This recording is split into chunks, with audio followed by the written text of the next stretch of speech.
La carta a los Hebreos, capítulo 1.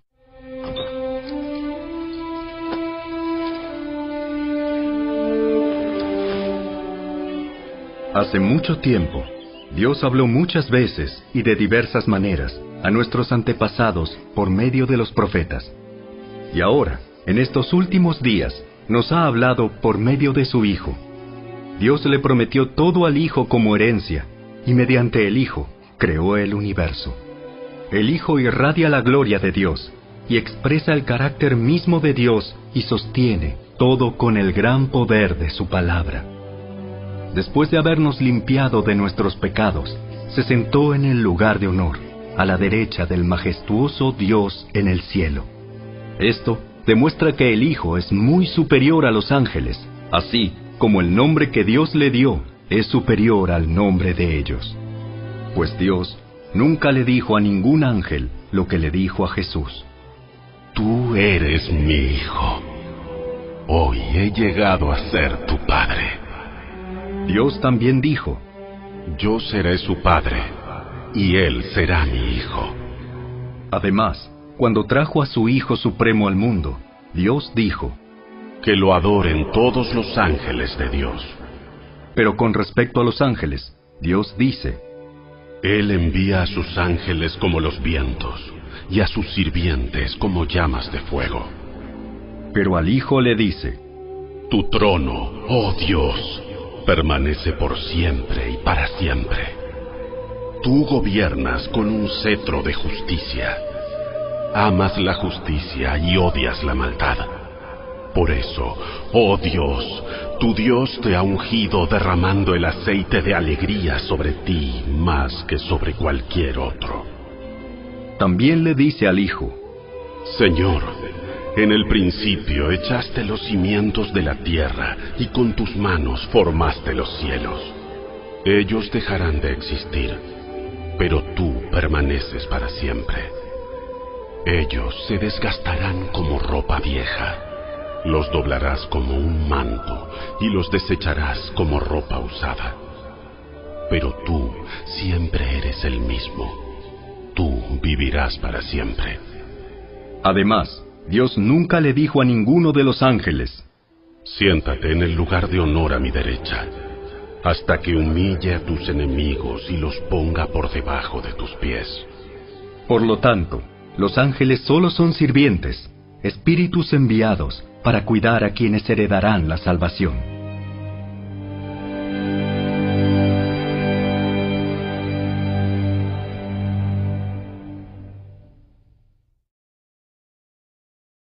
Capítulo 2. Así que debemos prestar mucha atención a las verdades que hemos oído, no sea que nos desviemos de ellas, pues el mensaje que Dios transmitió mediante los ángeles se ha mantenido siempre firme, y toda infracción de la ley y todo acto de desobediencia recibió el castigo que merecía. Entonces, ¿qué nos hace pensar que podemos escapar si descuidamos esta salvación tan grande, que primeramente fue anunciada por el mismo Señor Jesús y luego nos fue transmitida por quienes lo oyeron hablar? Además, Dios confirmó el mensaje mediante señales, maravillas, diversos milagros y dones del Espíritu Santo, según su voluntad. Es más, no son los ángeles quienes gobernarán el mundo futuro del cual hablamos, porque en cierto lugar las Escrituras dicen, ¿qué son los simples mortales para que pienses en ellos, o un hijo de hombre para que de él te ocupes? Sin embargo, los hiciste un poco menor que los ángeles y los coronaste de gloria y honor. Le diste autoridad sobre todas las cosas. Ahora bien, cuando dice todas las cosas, significa que nada queda afuera. Pero todavía no vemos que todas las cosas sean puestas bajo su autoridad. No obstante, lo que sí vemos es a Jesús, a quien se le dio una posición un poco menor que los ángeles, y debido a que sufrió la muerte por nosotros, ahora está coronado de gloria y honor. Efectivamente, por la gracia de Dios, Jesús conoció la muerte por todos. Dios, para quien y por medio de quien todo fue hecho, eligió llevar a muchos hijos a la gloria. convenía a Dios que, mediante el sufrimiento, hiciera a Jesús un líder perfecto, apto para llevarlos a la salvación. Por lo tanto, Jesús y los que Él hace santos tienen el mismo Padre. Por esa razón, Jesús no se avergüenza de llamarlos sus hermanos, pues le dijo a Dios: anunciaré tu nombre a mis hermanos. Entre tu pueblo reunido te alabaré. También dijo: pondré mi confianza en Él, es decir, yo y los hijos que Dios me ha dado. Debido a que los hijos de Dios son seres humanos, hechos de carne y sangre, el Hijo también se hizo de carne y sangre. Pues sólo como ser humano podía morir, y sólo mediante la muerte podía quebrantar el poder del diablo, quien tenía el poder sobre la muerte. Únicamente de esa manera el Hijo podía libertar a todos los que vivían esclavizados por temor a la muerte. También sabemos que el Hijo no vino para ayudar a los ángeles, sino que vino para ayudar a los descendientes de Abraham. Por lo tanto, era necesario que en todo sentido Él se hiciera semejante a nosotros, sus hermanos, para que fuera nuestro sumo sacerdote fiel y misericordioso delante de Dios. Entonces, podría ofrecer un sacrificio que quitaría los pecados del pueblo. Debido a que Él mismo ha pasado por sufrimientos y pruebas, puede ayudarnos cuando pasamos por pruebas.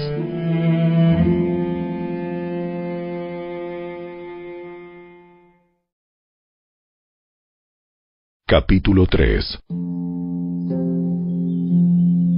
Así que, amados hermanos, ustedes que pertenecen a Dios y tienen parte con los que han sido llamados al cielo, consideren detenidamente a este Jesús, a quien declaramos mensajero de Dios y sumo sacerdote. Pues Él fue fiel a Dios, quien lo nombró, así como Moisés fue fiel cuando se le encomendó toda la casa de Dios. Pero Jesús merece mucha más gloria que Moisés. Así como el que construye una casa merece más elogio que la casa misma, pues cada casa tiene un constructor, pero el que construyó todo es Dios. En verdad, Moisés fue fiel como siervo en la casa de Dios. Su trabajo fue una ilustración de las verdades que Dios daría a conocer tiempo después. Pero Cristo, como Hijo, está a cargo de toda la casa de Dios.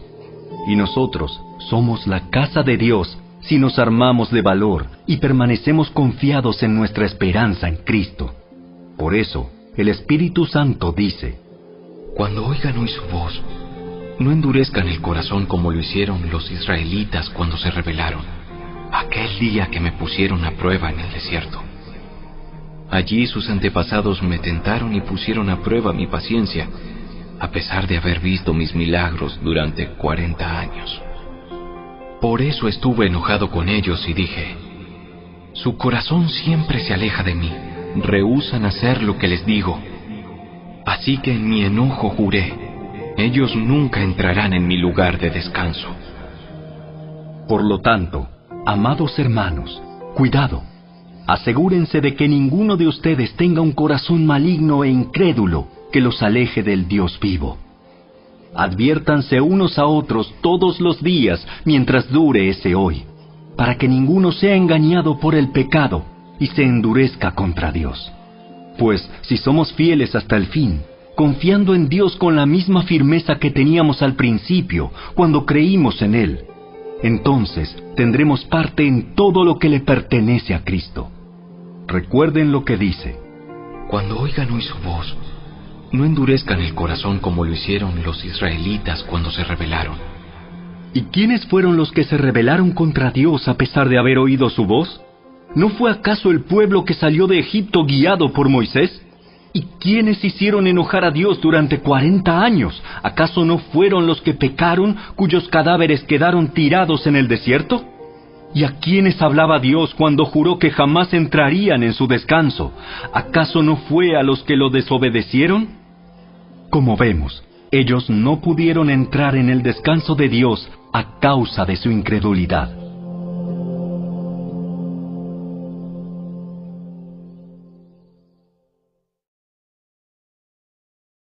Capítulo 4.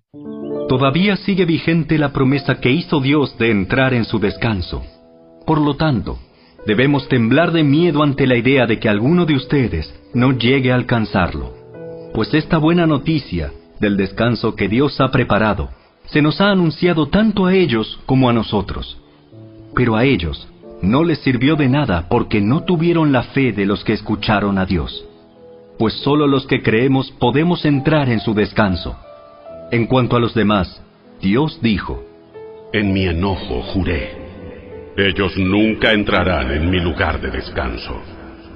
Si bien ese descanso está preparado desde que Él hizo el mundo, sabemos que está preparado debido al pasaje en las Escrituras que menciona el séptimo día. Cuando llegó el séptimo día, Dios descansó de toda su labor. Pero en el otro pasaje Dios dijo: ellos nunca entrarán en mi lugar de descanso. Así que el descanso de Dios está disponible para que la gente entre, pero los primeros en oír esta buena noticia no entraron porque desobedecieron a Dios. Entonces Dios fijó otro tiempo para entrar en su descanso, y ese tiempo es hoy. Lo anunció mucho más tarde por medio de David, en las palabras que ya se han citado: Cuando oigan hoy su voz, no endurezcan el corazón. Ahora bien, si Josué hubiera logrado darles ese descanso, Dios no habría hablado de otro día de descanso aún por venir. Así que todavía hay un descanso especial en espera para el pueblo de Dios. Pues todos los que han entrado en el descanso de Dios han descansado de su trabajo, tal como Dios descansó del suyo después de crear el mundo. Entonces, hagamos todo lo posible por entrar en ese descanso. Pero si desobedecemos a Dios como lo hizo el pueblo de Israel, caeremos. Pues la palabra de Dios es viva y poderosa. Es más cortante que cualquier espada de dos filos. Penetra entre el alma y el espíritu, entre la articulación y la médula del hueso. Deja al descubierto nuestros pensamientos y deseos más íntimos. No hay nada en toda la creación que esté oculto a Dios. Todo está desnudo y expuesto ante sus ojos, y es a Él a quien rendimos cuentas. Por lo tanto, ya que tenemos un gran sumo sacerdote que entró en el cielo, Jesús, el Hijo de Dios, aferrémonos a lo que creemos. Nuestro sumo sacerdote comprende nuestras debilidades, porque enfrentó todas y cada una de las pruebas que enfrentamos nosotros. Sin embargo, Él nunca pecó. Así que acerquémonos con toda confianza al trono de la gracia de nuestro Dios. Allí recibiremos su misericordia y encontraremos la gracia que nos ayudará cuando más la necesitemos.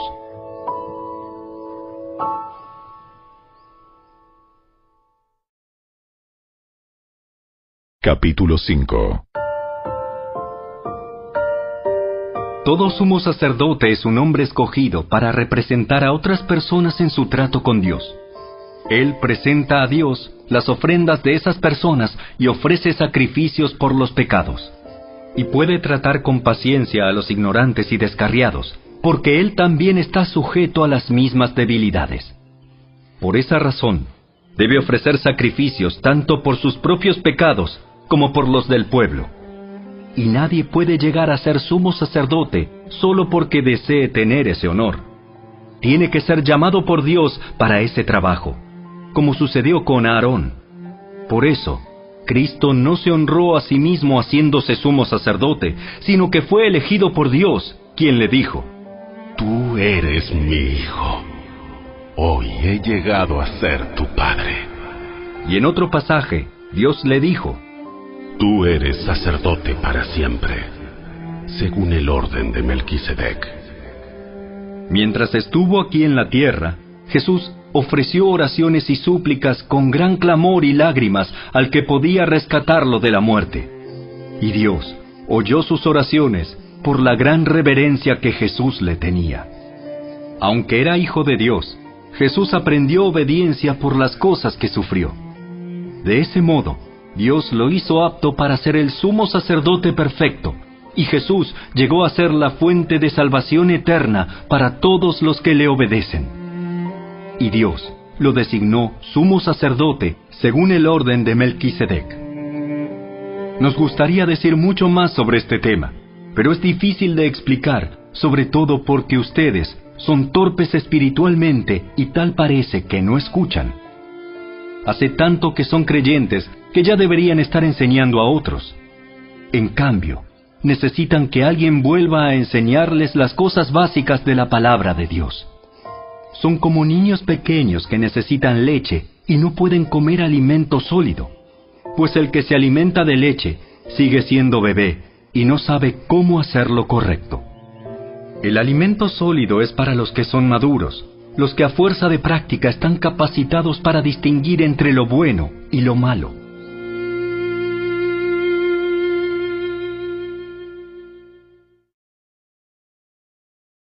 Capítulo 6.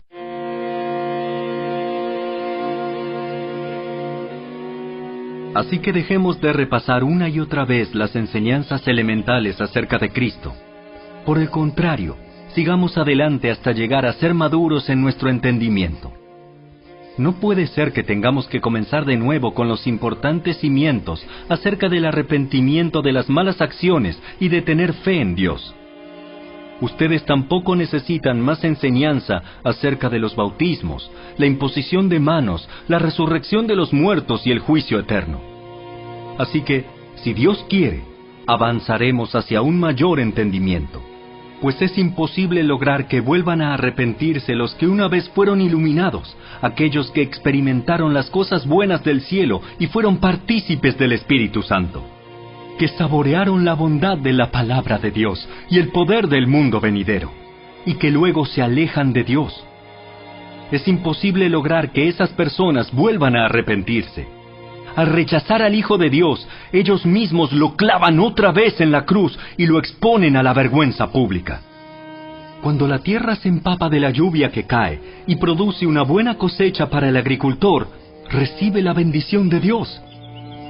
En cambio, el campo que produce espinos y cardos no sirve para nada. El agricultor no tardará en maldecirlo y quemarlo. Queridos amigos, aunque hablamos de este modo, no creemos que esto se aplica a ustedes.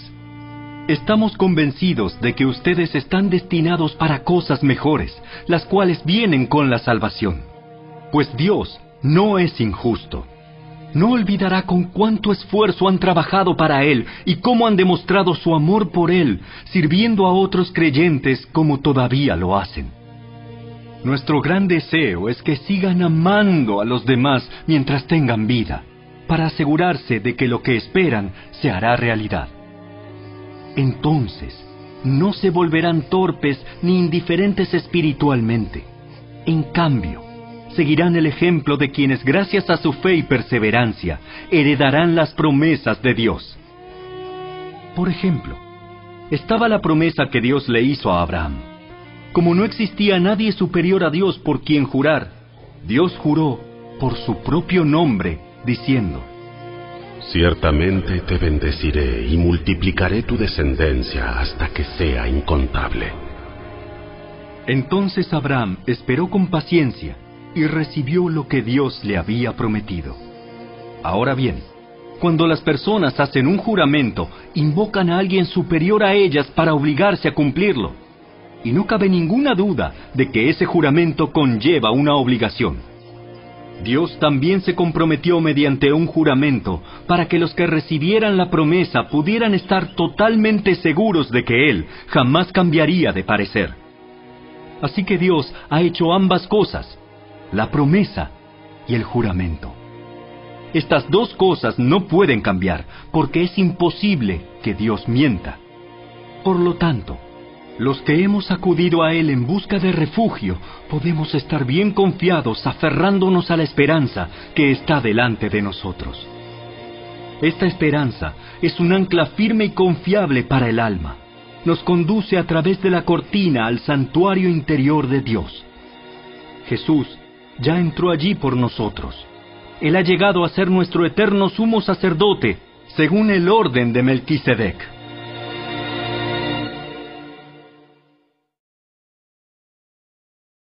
Capítulo 7.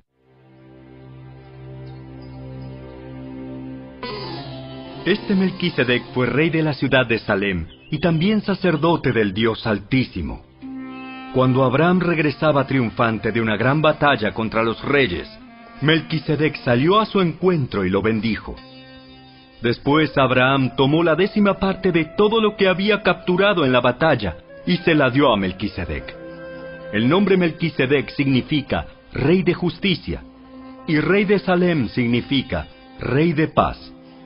No hay registro de su padre ni de su madre, ni de ninguno de sus antepasados. No hay principio ni fin de su vida. A semejanza del Hijo de Dios, sigue siendo sacerdote para siempre. Consideren entonces la grandeza de este Melquisedec. Incluso Abraham, el gran patriarca de Israel, reconoció esto al entregarle la 10ª parte de lo que había capturado en la batalla. Ahora bien, la ley de Moisés exigía que los sacerdotes, que son descendientes de Leví, le cobraran el diezmo al resto del pueblo de Israel, quienes también son descendientes de Abraham. Sin embargo, Melquisedec, que no era descendiente de Leví, recibió de Abraham la 10ª parte. Y Melquisedec bendijo a Abraham, quien ya había recibido las promesas de Dios. Sin lugar a dudas, el que tiene el poder para bendecir es superior a quien recibe la bendición. Los sacerdotes que reciben los diezmos son hombres que mueren, así que Melquisedec es superior a ellos porque se nos dice que sigue viviendo. Además, podríamos decir que esos levitas, los que reciben el diezmo, pagaron un diezmo a Melquisedec cuando lo pagó su antepasado Abraham. A pesar de que Leví aún no había nacido, la simiente de la cual provino ya existía en el cuerpo de Abraham cuando Melquisedec recibió su diezmo. Entonces, si el sacerdocio de Leví, sobre el cual se basó la ley, hubiera podido lograr la perfección que Dios propuso, ¿por qué fue necesario que Dios estableciera un sacerdocio diferente, con un sacerdote según el orden de Melquisedec, en lugar del orden de Leví y Aarón? Y si se cambia el sacerdocio, también es necesario cambiar la ley para permitirlo. Pues el sacerdote a quien nos referimos pertenece a una tribu diferente, cuyos miembros jamás han servido en el altar como sacerdotes. Lo que quiero decir es que nuestro Señor vino de la tribu de Judá, y Moisés nunca habló de que los sacerdotes provinieran de esa tribu.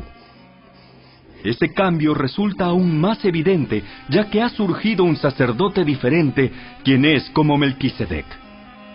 Jesús llegó a ser sacerdote no por cumplir con la ley del requisito físico de pertenecer a la tribu de Leví, sino por el poder de una vida que no puede ser destruida. Y el salmista lo señaló cuando profetizó: Tú eres sacerdote para siempre, según el orden de Melquisedec. Así que el antiguo requisito del sacerdocio quedó anulado por ser débil e inútil, pues la ley nunca perfeccionó nada, pero ahora confiamos en una mejor esperanza por la cual nos acercamos a Dios. Este nuevo sistema se estableció mediante un juramento solemne. Los descendientes de Aarón llegaron a ser sacerdotes sin un juramento, pero había un juramento con relación a Jesús, pues Dios le dijo: El Señor ha hecho un juramento y no romperá su promesa. Tú eres sacerdote para siempre. Debido a ese juramento, Jesús es quien garantiza este mejor pacto con Dios. Hubo muchos sacerdotes bajo el sistema antiguo porque la muerte les impedía continuar con sus funciones. Pero dado que Jesús vive para siempre, su sacerdocio dura para siempre. Por eso puede salvar, una vez y para siempre, a los que vienen a Dios por medio de Él, quien vive para siempre a fin de interceder con Dios a favor de ellos. Él es la clase de sumo sacerdote que necesitamos, porque es santo y no tiene culpa ni mancha de pecado. Él ha sido apartado de los pecadores y se le ha dado el lugar de más alto honor en el cielo. A diferencia de los demás sumos sacerdotes, no tiene necesidad de ofrecer sacrificios cada día. Ellos los ofrecían primero por sus propios pecados y luego por los del pueblo. Sin embargo, Jesús lo hizo una vez y para siempre, cuando se ofreció a sí mismo como sacrificio por los pecados del pueblo. La ley nombra a sumos sacerdotes que están limitados por debilidades humanas, Pero después de que la ley fue entregada, Dios nombró a su Hijo mediante un juramento, y su Hijo ha sido hecho el perfecto sumo sacerdote para siempre.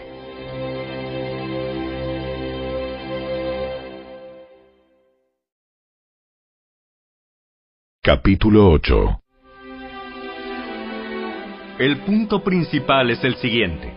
Tenemos un sumo sacerdote quien se sentó en el lugar de honor, a la derecha del trono del Dios majestuoso en el cielo. Allí sirve como ministro en el tabernáculo del cielo, el verdadero lugar de adoración construido por el Señor y no por manos humanas. Ya que es deber de todo sumo sacerdote presentar ofrendas y sacrificios, nuestro sumo sacerdote también tiene que presentar una ofrenda. Si estuviera aquí en la tierra, ni siquiera sería sacerdote, porque ya hay sacerdotes que presentan las ofrendas que exige la ley. Ellos sirven dentro de un sistema de adoración que es solo una copia, una sombra del verdadero que está en el cielo. Pues cuando Moisés estaba por construir el tabernáculo, Dios le advirtió lo siguiente: asegúrate de hacer todo según el modelo que te mostré aquí en la montaña. Pero ahora a Jesús, nuestro sumo sacerdote, se le ha dado un ministerio que es muy superior al sacerdocio antiguo, porque Él es mediador a nuestro favor de un mejor pacto con Dios basado en promesas mejores. Si el primer pacto no hubiera tenido defectos, no habría sido necesario reemplazarlo con un segundo pacto. Pero cuando Dios encontró defectos en el pueblo, dijo: se acerca el día en que haré un nuevo pacto con el pueblo de Israel y de Judá. Este pacto no será como el que hice con sus antepasados, cuando los tomé de la mano y los saqué de la tierra de Egipto. Ellos no permanecieron fieles a mi pacto, por eso les di la espalda. Pero este es el nuevo pacto que haré con el pueblo de Israel en ese día. Pondré mis leyes en su mente y las escribiré en su corazón. Yo seré su Dios, y ellos serán mi pueblo. Y no habrá necesidad de enseñar a sus vecinos, ni habrá necesidad de enseñar a sus parientes diciendo: deberías conocer al Señor. Pues todos ya me conocerán, desde el más pequeño hasta el más grande. Perdonaré sus maldades y nunca más me acordaré de sus pecados. Cuando Dios habla de un nuevo pacto, quiere decir que ha hecho obsoleto al primero, el cual ha caducado y pronto desaparecerá.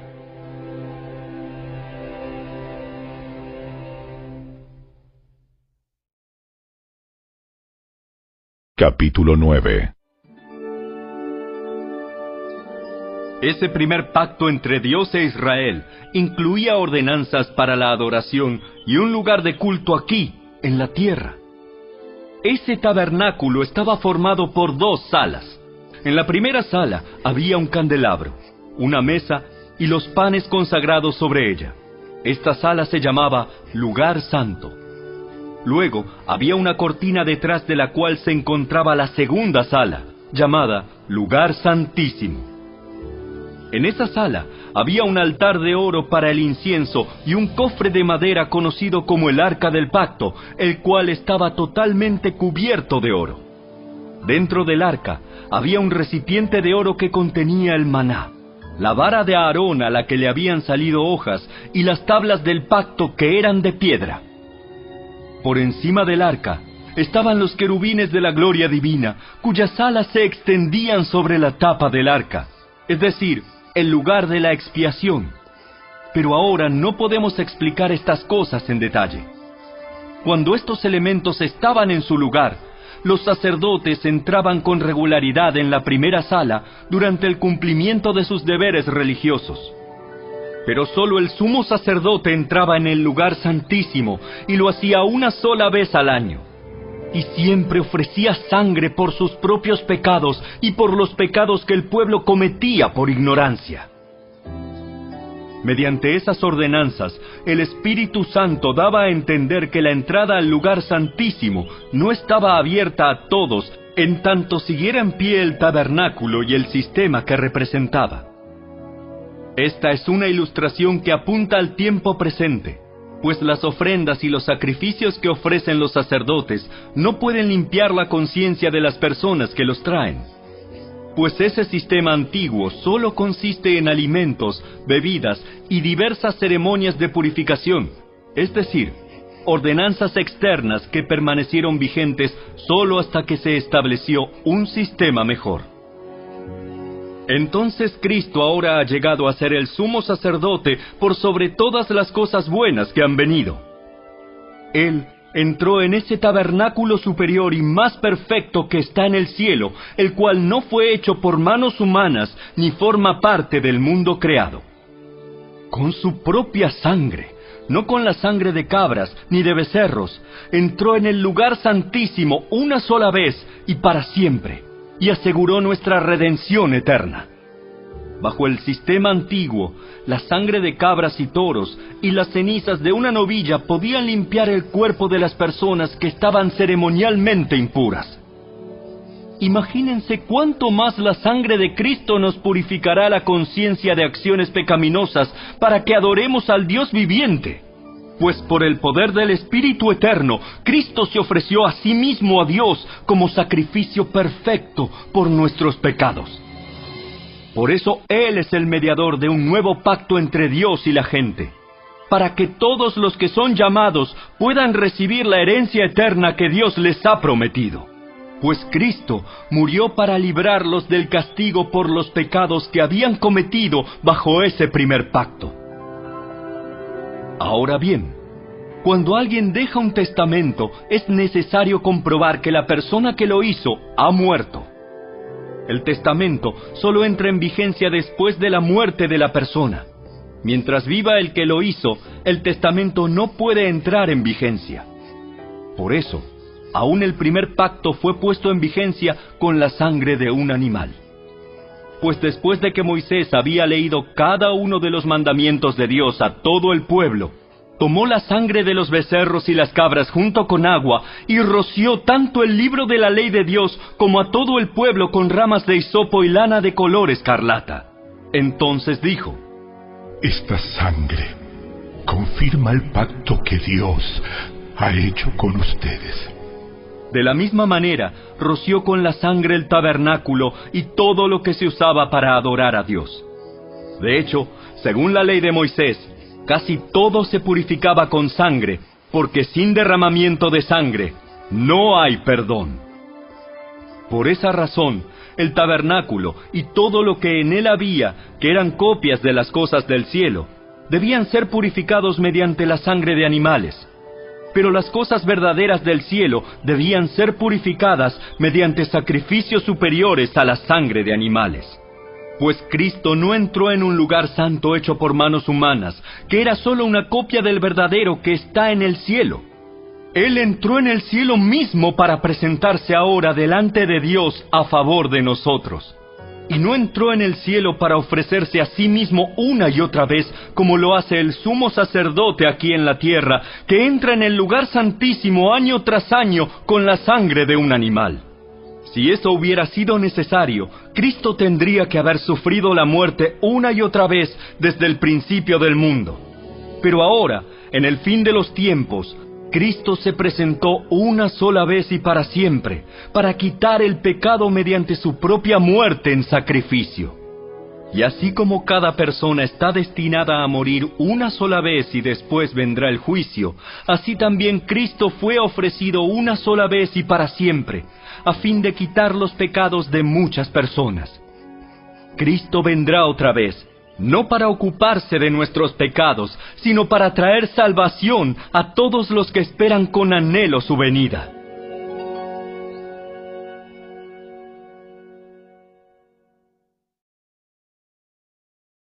Capítulo 10. El sistema antiguo bajo la ley de Moisés era solo una sombra, un tenue anticipo de las cosas buenas por venir, no las cosas buenas en sí mismas. Bajo aquel sistema se repetían los sacrificios una y otra vez, año tras año, pero nunca pudieron limpiar por completo a quienes venían a adorar. Si los sacrificios hubieran podido limpiar por completo, entonces habrían dejado de ofrecerlos, porque los adoradores se habrían purificado una sola vez y para siempre, y habrían desaparecido los sentimientos de culpa.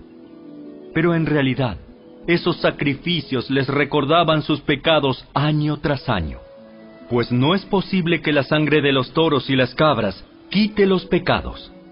Por eso, cuando Cristo vino al mundo, le dijo a Dios: No quisiste sacrificios de animales ni ofrendas por el pecado, pero me has dado un cuerpo para ofrecer. No te agradaron las ofrendas quemadas ni otras ofrendas por el pecado. Luego dije: Aquí estoy, oh Dios. He venido a hacer tu voluntad, como está escrito acerca de mí en las Escrituras. Primero, Cristo dijo: No quisiste sacrificios de animales, ni ofrendas por el pecado, ni ofrendas quemadas, ni otras ofrendas por el pecado. Tampoco te agradaron todas esas ofrendas, aun cuando la ley de Moisés las exige. Luego dijo: Aquí estoy, he venido a hacer tu voluntad. Él anula el primer pacto para que el segundo entre en vigencia, pues la voluntad de Dios fue que el sacrificio del cuerpo de Jesucristo nos hiciera santos una vez y para siempre. Bajo el antiguo pacto, el sacerdote oficia de pie delante del altar día tras día, ofreciendo los mismos sacrificios una y otra vez, los cuales nunca pueden quitar los pecados. Pero nuestro sumo sacerdote se ofreció a sí mismo a Dios como un solo sacrificio por los pecados, válido para siempre. Luego se sentó en el lugar de honor a la derecha de Dios. Allí espera hasta que sus enemigos sean humillados y puestos por debajo de sus pies. Pues mediante esa única ofrenda, Él perfeccionó para siempre a los que está haciendo santos. Y el Espíritu Santo también da testimonio de que es verdad, pues dice: Este es el nuevo pacto que haré con mi pueblo en aquel día. Pondré mis leyes en su corazón y las escribiré en su mente. Después dice: Nunca más me acordaré de sus pecados y sus transgresiones. Y cuando los pecados han sido perdonados, ya no hace falta ofrecer más sacrificios. Así que, amados hermanos, podemos entrar con valentía en el lugar santísimo del cielo por causa de la sangre de Jesús. Por su muerte, Jesús abrió un nuevo camino, un camino que da vida a través de la cortina al lugar santísimo. Ya que tenemos un gran sumo sacerdote que gobierna la casa de Dios, entremos directamente a la presencia de Dios con corazón sincero y con plena confianza en Él. Pues nuestra conciencia culpable ha sido rociada con la sangre de Cristo a fin de purificarnos, y nuestro cuerpo ha sido lavado con agua pura. Mantengámonos firmes sin titubear en la esperanza que afirmamos, porque se puede confiar en que Dios cumplirá su promesa. Pensemos en maneras de motivarnos unos a otros a realizar actos de amor y buenas acciones. Y no dejemos de congregarnos como lo hacen algunos, sino animémonos unos a otros, sobre todo ahora que el día de su regreso se acerca. Queridos amigos, si seguimos pecando a propósito después de haber recibido el conocimiento de la verdad, ya no queda ningún sacrificio que cubra esos pecados. Solo queda la terrible expectativa del juicio de Dios y el fuego violento que consumirá a sus enemigos. Pues todo el que rehusaba obedecer la ley de Moisés era ejecutado sin compasión por el testimonio de 2 o 3 testigos. Piensen, pues, cuánto mayor será el castigo para quienes han pisoteado al Hijo de Dios y han considerado la sangre del pacto, la cual nos hizo santos, como si fuera algo vulgar e inmundo, y han insultado y despreciado al Espíritu Santo que nos trae la misericordia de Dios. Pues conocemos al que dijo: Yo tomaré venganza, yo les pagaré lo que se merecen. También dijo: El Señor juzgará a su propio pueblo. Es algo aterrador caer en manos del Dios vivo.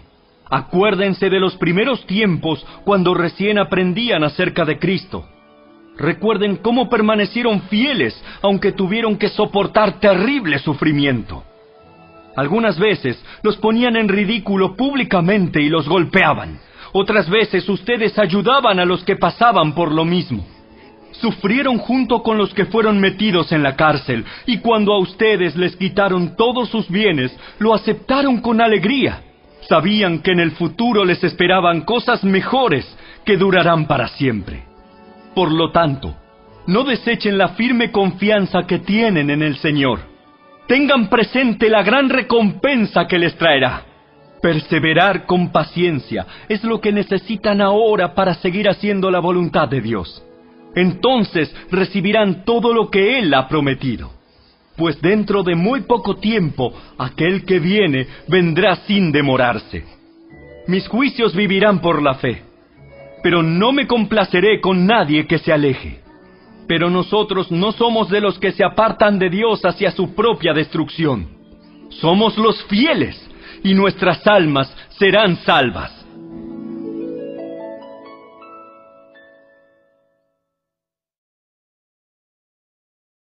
Capítulo 11.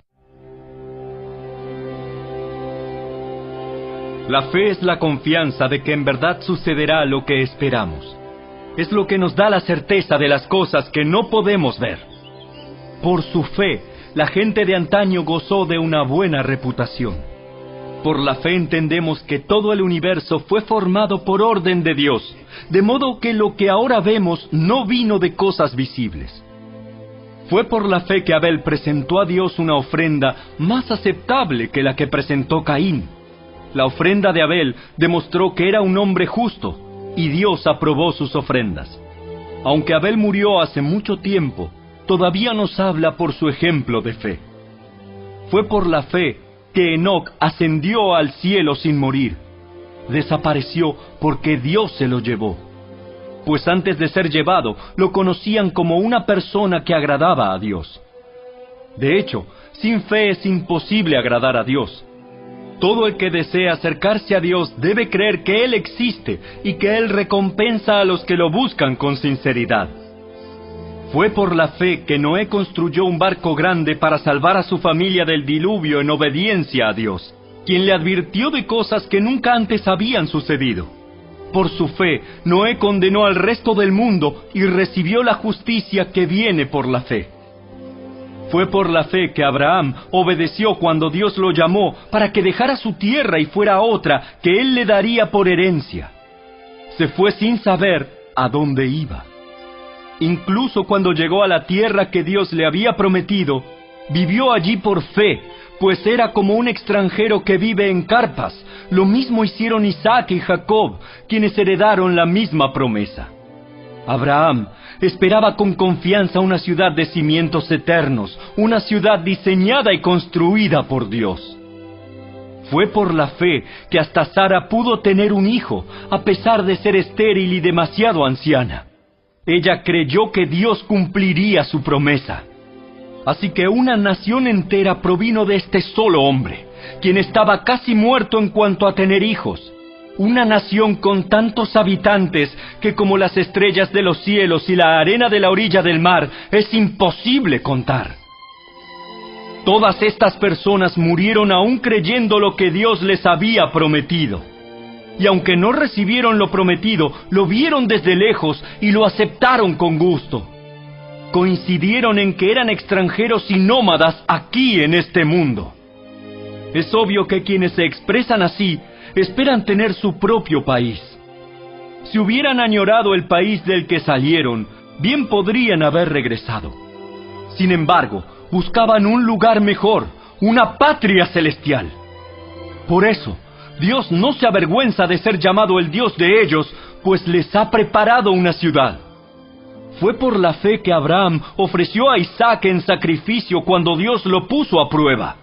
Abraham, quien había recibido las promesas de Dios, estuvo dispuesto a sacrificar a su único hijo, Isaac, aun cuando Dios le había dicho: Isaac es el hijo mediante el cual procederán tus descendientes.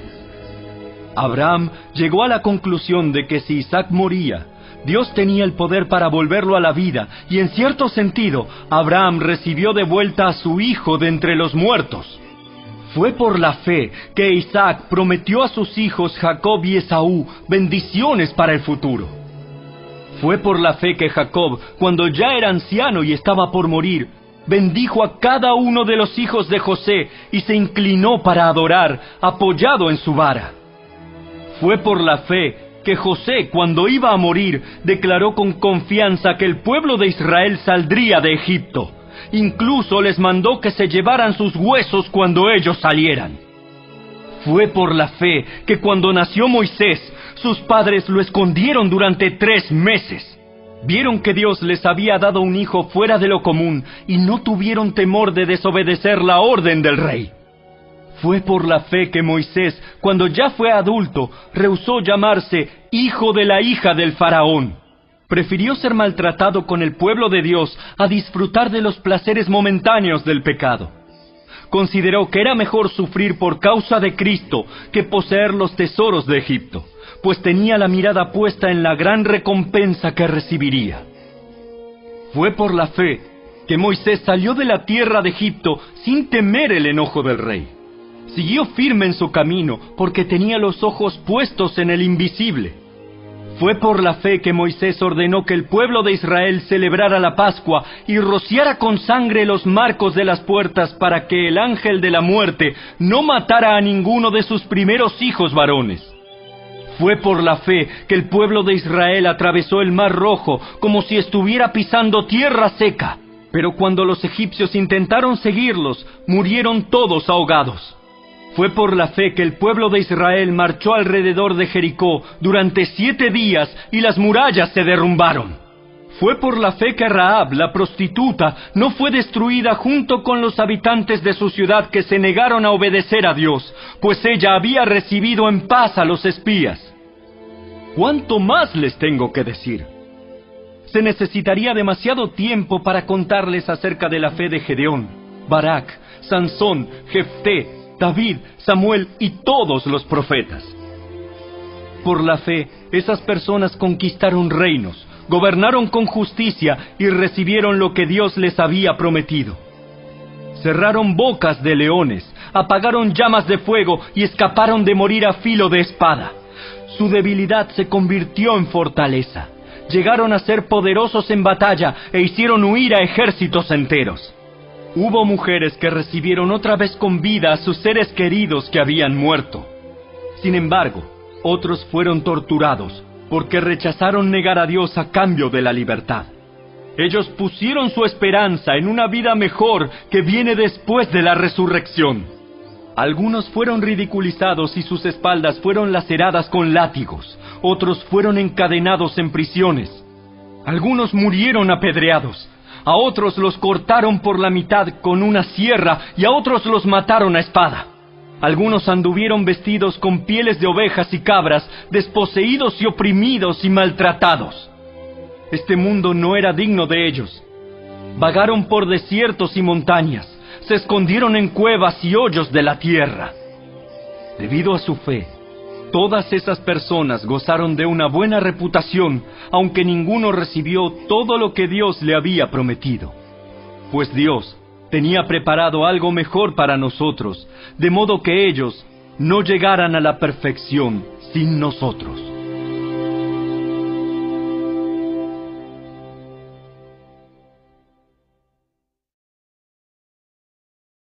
Capítulo 12. Por lo tanto, ya que estamos rodeados por una enorme multitud de testigos de la vida de fe, quitémonos todo peso que nos impida correr, especialmente el pecado que tan fácilmente nos hace tropezar, y corramos con perseverancia la carrera que Dios nos ha puesto por delante. Esto lo hacemos al fijar la mirada en Jesús, el campeón que inicia y perfecciona nuestra fe. Debido al gozo que le esperaba, Jesús soportó la cruz sin importarle la vergüenza que ésta representaba. Ahora está sentado en el lugar de honor junto al trono de Dios. Piensen en toda la hostilidad que soportó por parte de pecadores. Así no se cansarán ni se darán por vencidos. Después de todo, ustedes aún no han dado su vida en la lucha contra el pecado. ¿Acaso olvidaron las palabras de aliento con que Dios les habló a ustedes como a hijos? Él dijo: Hijo mío, no tomes a la ligera la disciplina del Señor, y no te des por vencido cuando te corrige. Pues el Señor disciplina a los que ama y castiga a todo el que recibe como hijo. Al soportar esta disciplina divina, recuerden que Dios los trata como a sus propios hijos. ¿Acaso alguien oyó hablar de un hijo que nunca fue disciplinado por su padre? Si Dios no los disciplina a ustedes como lo hace con todos sus hijos, quiere decir que ustedes no son verdaderamente sus hijos, sino ilegítimos. Ya que respetábamos a nuestros padres terrenales que nos disciplinaban, entonces, ¿acaso no deberíamos someternos aún más a la disciplina del Padre de nuestro espíritu y así vivir para siempre? Pues nuestros padres terrenales nos disciplinaron durante algunos años e hicieron lo mejor que pudieron. Pero la disciplina de Dios siempre es buena para nosotros, a fin de que participemos de su santidad. Ninguna disciplina resulta agradable a la hora de recibirla. Al contrario, es dolorosa, pero después produce la apacible cosecha de una vida recta para los que han sido entrenados por ella. Por lo tanto, renueven las fuerzas de sus manos cansadas y fortalezcan sus rodillas debilitadas. Tracen un camino recto para sus pies, a fin de que los débiles y los cojos no caigan, sino que se fortalezcan. Esfuércense por vivir en paz con todos y procuren llevar una vida santa, porque los que no son santos no verán al Señor. Cuídense unos a otros, para que ninguno de ustedes deje de recibir la gracia de Dios. Tengan cuidado de que no brote ninguna raíz venenosa de amargura, la cual los trastorne a ustedes y envenene a muchos. Asegúrense de que ninguno sea inmoral ni profano, como Esaú, que cambió sus derechos de primer hijo varón por un simple plato de comida. Ustedes saben que después, cuando quiso recibir la bendición de su padre, fue rechazado. Ya era demasiado tarde para arrepentirse, a pesar de que suplicó con lágrimas amargas. Ustedes no se han acercado a una montaña que se pueda tocar, a un lugar que arde en llamas, un lugar de oscuridad y tinieblas, rodeado por un torbellino como les sucedió a los israelitas cuando llegaron al monte Sinaí. Ellos oyeron un imponente toque de trompeta y una voz tan temible que les suplicaron a Dios que dejara de hablar. Retrocedieron tambaleándose bajo el mandato de Dios. Si tan solo un animal toca la montaña, deberá morir apedreado. Incluso Moisés se asustó tanto de lo que vio que dijo: Estoy temblando de miedo. En cambio, ustedes han llegado al monte Sión, a la ciudad del Dios viviente, a la Jerusalén celestial, y a incontables miles de ángeles que se han reunido llenos de gozo. Ustedes han llegado a la congregación de los primogénitos de Dios, cuyos nombres están escritos en el cielo. Ustedes han llegado a Dios mismo, quien es el juez sobre todas las cosas. Ustedes han llegado a los espíritus de los justos, que están en el cielo y que ya han sido perfeccionados. Ustedes han llegado a Jesús, el mediador del nuevo pacto entre Dios y la gente, y también a la sangre rociada, que habla de perdón en lugar de clamar por venganza como la sangre de Abel. Tengan cuidado de no negarse a escuchar a aquel que habla, pues si el pueblo de Israel no escapó cuando se negó a escuchar a Moisés, el mensajero terrenal, ciertamente nosotros tampoco escaparemos si rechazamos a aquel que nos habla desde el cielo. Cuando Dios habló desde el monte Sinaí, su voz hizo temblar la tierra, pero ahora Él hace otra promesa. Una vez más, haré temblar no solo la tierra, sino también los cielos. Eso significa que toda la creación será agitada y removida para que solo permanezcan las cosas inconmovibles. Ya que estamos recibiendo un reino inconmovible, seamos agradecidos y agrademos a Dios adorándolo con santo temor y reverencia, porque nuestro Dios es un fuego que todo lo consume.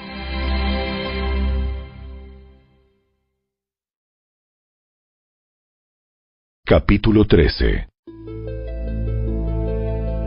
Sigan amándose unos a otros como hermanos. No se olviden de brindar hospitalidad a los desconocidos, porque algunos que lo han hecho han hospedado ángeles sin darse cuenta. Acuérdense de aquellos que están en prisión, como si ustedes mismos estuvieran allí. Acuérdense también de los que son maltratados, como si ustedes mismos sintieran en carne propia el dolor de ellos. Honren el matrimonio, y los casados manténganse fieles el uno al otro. Con toda seguridad, Dios juzgará a los que cometen inmoralidades sexuales y a los que cometen adulterio.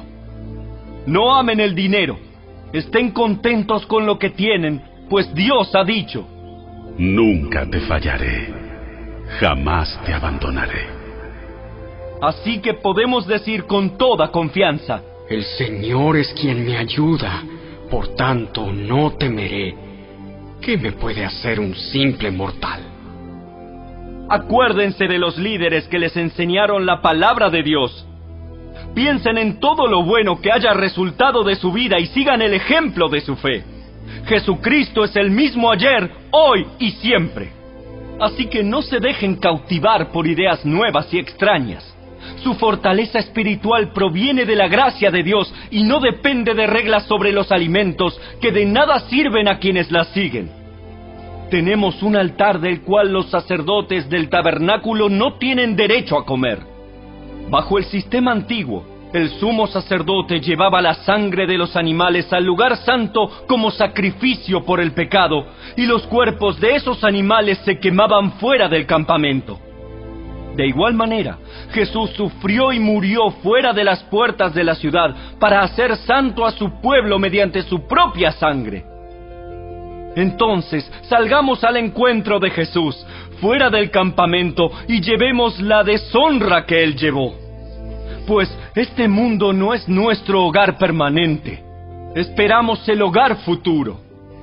Por lo tanto, por medio de Jesús, ofrezcamos un sacrificio continuo de alabanza a Dios, mediante el cual proclamamos nuestra lealtad a su nombre.